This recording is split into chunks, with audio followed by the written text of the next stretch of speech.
In this video series, we're going to be discussing the classical age of Chinese history. Now, China is unique because for over 3,000 years, starting from 2000 BCE under the Zhou dynasty, China's dynastic rule continued all the way up till 1911 CE, when the Qing dynasty was overthrown by a nationalist uprising. But like I said earlier, in this video we're going to be discussing the Classical Age. And the Classical Age starts in 1027 BCE with the Zhou dynasty and ends in 210 CE with the fall of the Han. So all of this that I've marked out is China's Classical Age. Let's write that down. And in this particular video, we're going to be discussing the major belief systems that originated during the Zhou period. So let's get into it. The belief systems of the Zhou. Let's type that down. Put that here. Okay.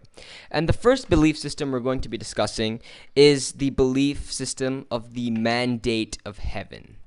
Write that down.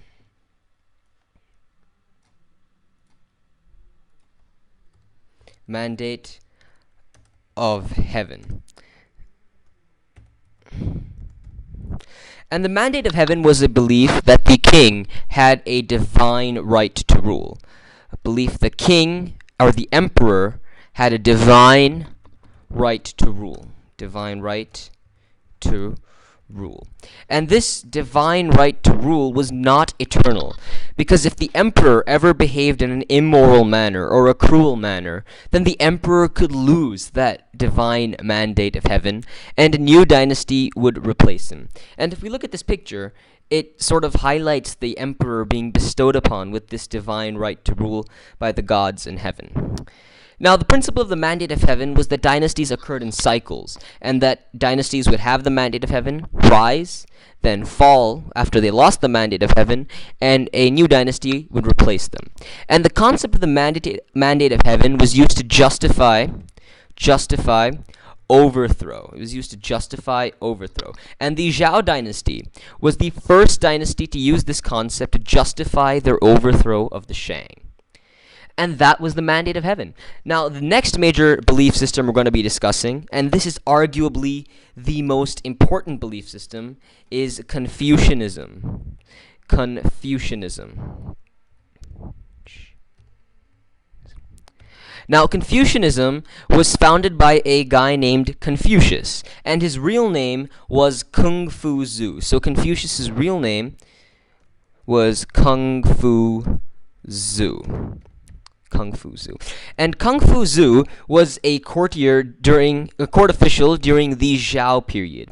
And from his position in power, he observed society and came up with theories that would dictate the duties and proper behavior of individuals in society. So he came up with a social theory.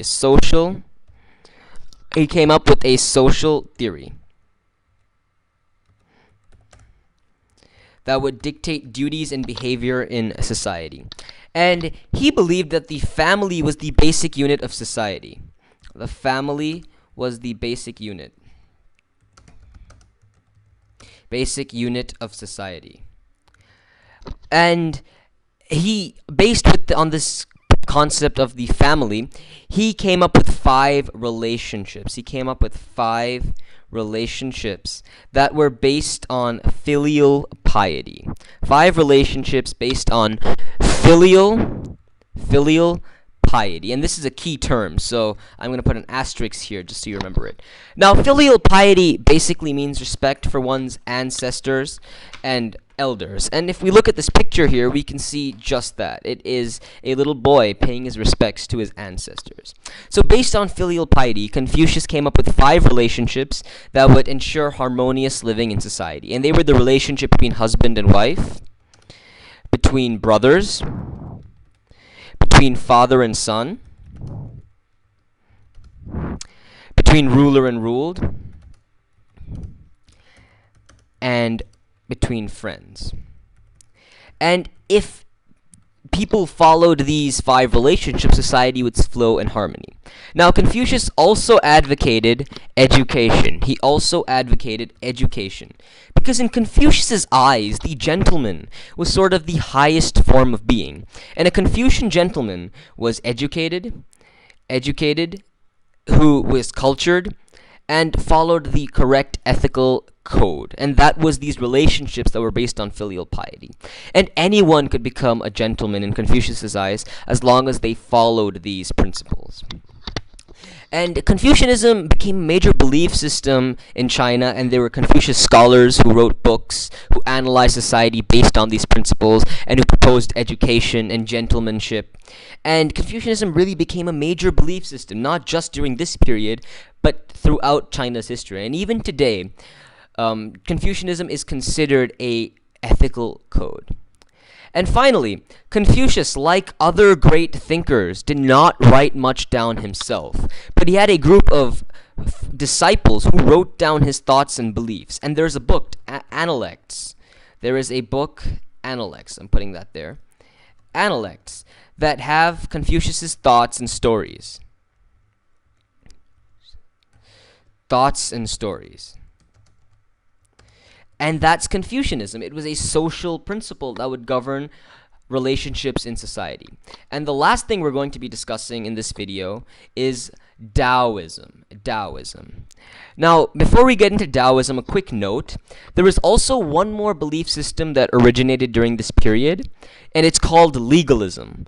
But legalism became, though technically legalism did originate at the very end of the Zhou period, it became a big deal during the Qin period. And so we've discussed that in detail in the next video. So we're just going to talk about Taoism here.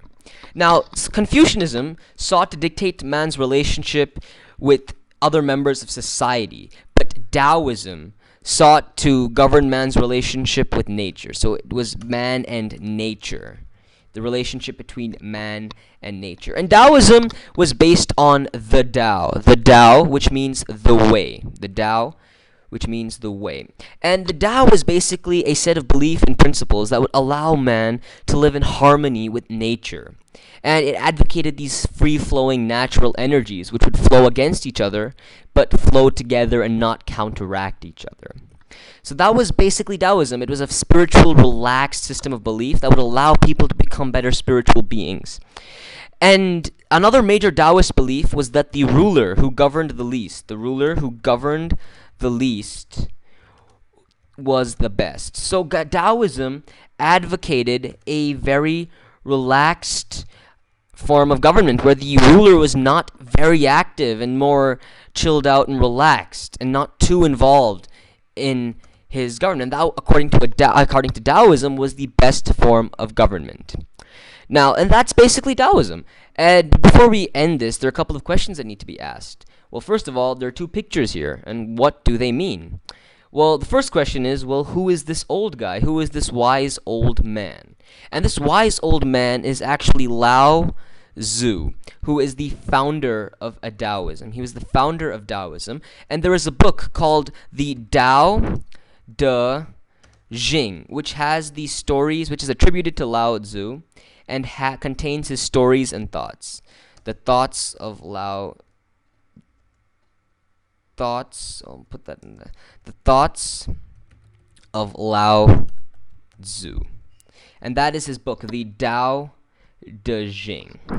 And finally, we have this yin and yang symbol. Well, why is the yin and yang symbol here?